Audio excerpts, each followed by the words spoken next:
Hi friends, எல்லோரும் எப்படி இருக்கீங்க? நல்லா இருக்கீங்களா? ஒருவேளே இன்றைக்கி பார்த்தீங்கன்னா நம்ம வீட்டில் குழந்தைங்களாம் வீட்டில் இருக்காங்க. அதனால் ஒரு டக்குன்னு ஒரு ஸ்வீட், சூப்பரான ஒரு டேஸ்ட்டான ஒரு ஸ்வீட் செய்யலாம். நம்ம வீட்டில் இருக்கிற பொருட்களை வச்சே செய்யலாம். அதுக்கு அதிகமாக நம்ம செலவு பண்ண தேவையில்லைங்க. நம்ம வீட்டில் இருக்கிற பொருட்களை வச்சு எப்படி ஒரு டேஸ்ட்டான ஒரு ஸ்வீட் செய்யலாம் அப்படின்றத இன்றைக்கி பார்க்கலாம். வாங்க போவோம். வாங்க இப்போ நம்ம அடுப்பு பற்ற வச்சுக்கலாம். அடுப்பத்தை வச்சாச்சுங்க ஒருவர்களே. இப்போ நம்ம கடாயை வச்சுக்கலாம். நம்ம ஸ்வீட் செய்யும் போதே என்னென்ன பொருட்கள் அப்படின்றத பார்த்துக்கலாம். ஃபஸ்ட்டு கடாயை வச்சுட்டு பால் ஒரு 1/2 லிட்டர் பால் நம்ம காய வச்சுக்கலாம். இப்போ பாருங்கள், ஒரு 200 கிராம் வெல்லம் சேர்த்துக்கலாம்.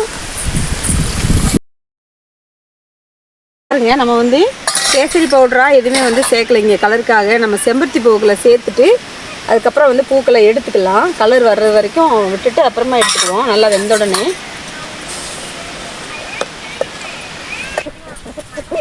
அந்த பூ செம்பருத்தி பூ வெந்த உடனே பார்த்தீங்கன்னா அந்த பூக்களை நம்ம எடுத்துக்கலாம். வெளியில் எடுத்துட்டு நம்ம இறக்கி வச்சுருவோம்.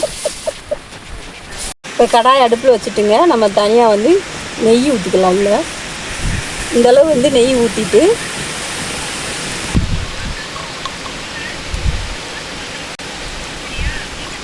இந்தளவு முந்திரி பருப்பு உள்ளே சேர்த்துக்கலாம். இப்போ முந்திரி பருப்பு நல்லா செவந்துடுச்சுங்க. இப்போ 150 கிராம் பொட்டுக்கல்லை எடுத்து நம்ம பவுட்ரு பண்ணி வச்சுருக்கோம், அதை உள்ளே சேர்த்துக்குவோம்.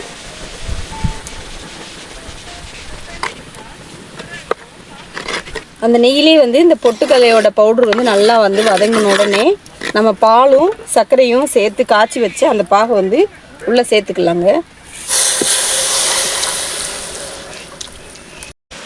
பாருங்கள், நம்ம கிண்டிகிட்டே இருக்கும்போது இந்த மாதிரி வந்துடுச்சுங்க. கலருக்காக நம்ம கொஞ்சோண்டு கலர் பொடி நம்ம சேர்த்துப்போம்.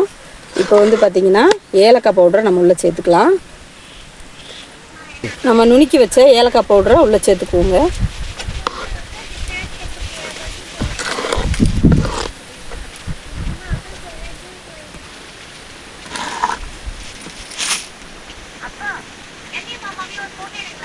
ஸ்வீட் இப்போ ரெடி ஆயிடுச்சுங்க ஒருவேளை, நம்ம இறக்கிக்கலாம்.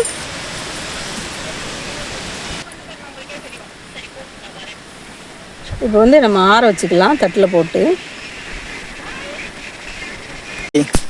பாருங்க ஒருவேளை, நம்ம ஸ்வீட்டை எடுத்து வச்சாச்சு. எடுத்து எல்லாத்தையும் ஆற வச்சாச்சு. இப்போ சாப்பிட்டு பார்க்கலாம் எப்படி இருக்குது அப்படின்ட்டு.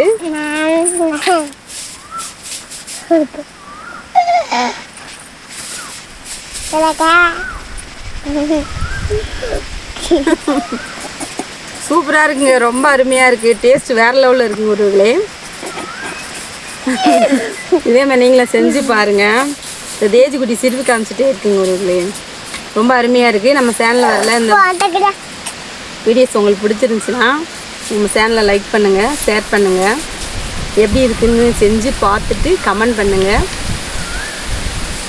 உங்கள் ஃப்ரெண்ட்ஸுகளுக்கும் ஷேர் பண்ணி விடுங்க ஒருவேளை.